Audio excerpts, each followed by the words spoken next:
C'est un peu difficile de s'y retrouver dans les nombreux réglages que l'on a, selon que l'on capture des images pour de la photo ou de la vidéo. Dans cette vidéo, on va voir en détail tous les réglages importants qui sont essentiels à connaître et en même temps voir ce que ça change si on les utilise ou pas. L'ISO en photo et en vidéo est un paramètre clé de l'exposition qui mesure la sensibilité du capteur à la lumière. L'ISO aide à ajuster l'exposition en fonction des conditions de lumière. Mais une valeur trop élevée peut dégrader la qualité de l'image ou de la vidéo en rajoutant de la pixelisation, petit point, surtout dans les parties sombres. Essayez de régler les ISO à 100 ou 200 en passant mode pro sur l'application afin de garder une qualité optimum. Si vous montez en ISO pour des raisons de très faible luminosité, soyez conscient que votre capture en sera dégradée. Mais parfois, cela peut rajouter un certain style à certaines images. L'autre chose qu'il va falloir choisir, c'est le format du fichier que l'on veut enregistrer, car ce dernier va déterminer beaucoup de choses par la suite. On vous a déjà parlé du choix pour la photo entre le format RAW ou JPEG et on vous renvoie vers cet article, pour tout comprendre sur les différences.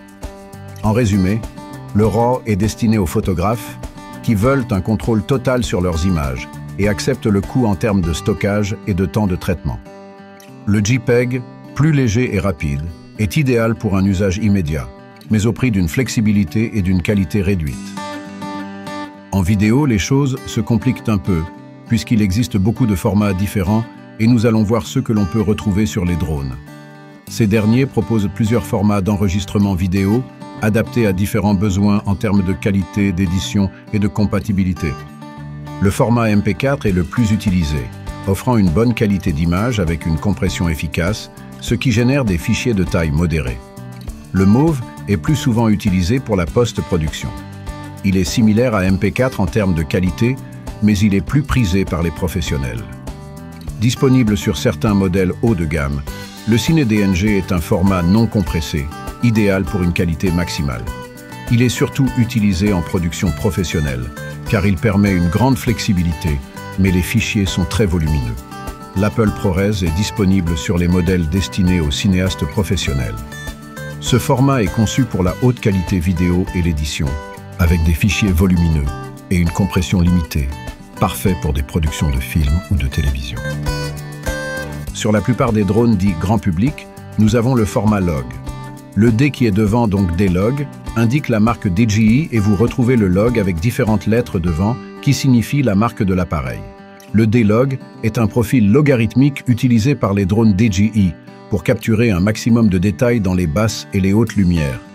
L'image brute semble délavée, mais elle offre une plus grande flexibilité pour l'étalonnage des couleurs en post-production, permettant de maximiser la qualité et le contrôle créatif, comme le RAW en photo. Certains drones sont équipés de l'option Color Display Assist, qui permet d'avoir un retour d'image dans l'application, moins dégradé en couleur. Le HLG ou Hybrid Log Gamma et le D-Log sont deux profils d'enregistrement vidéo couramment utilisés pour améliorer la plage dynamique et la flexibilité en post-production, mais ils diffèrent dans leur usage et leurs caractéristiques.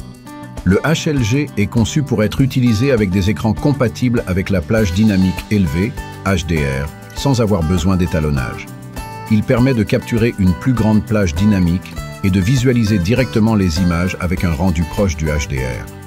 Les vidéos tournées en HLG peuvent être visionnées immédiatement sur des appareils HDR, sans post-traitement intensif, tout en offrant un bon équilibre entre qualité d'image et praticité.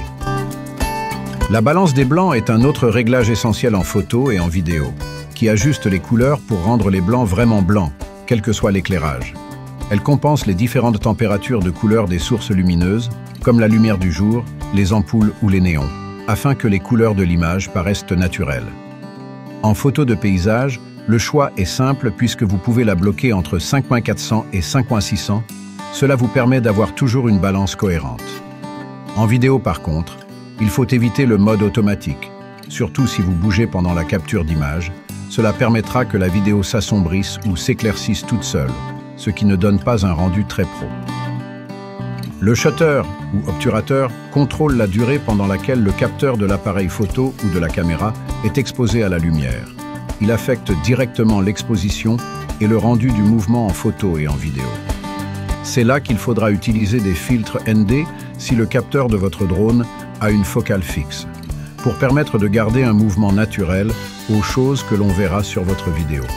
En photo comme en vidéo, essayez toujours de garder une ouverture qui donne le plus d'effet de mouvement, si c'est ce que vous cherchez à montrer. C'est inutile en photo de paysage, par exemple.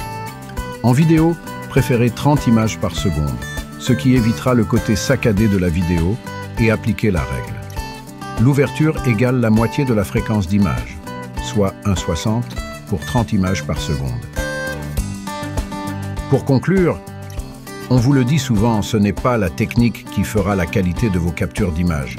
Mais quand on connaît la technique, cela nous simplifie beaucoup la vie et nous permet de faire de plus belles images en perdant le moins de temps sur le terrain en recherche. On ne vous conseillera jamais assez de faire vos propres tests. Plus les conditions sont difficiles et compliquées, plus vous apprendrez des choses et pourrez appliquer ces conseils. Retrouvez notre article complet et bien d'autres sur drone-technologie.fr. Merci et à bientôt.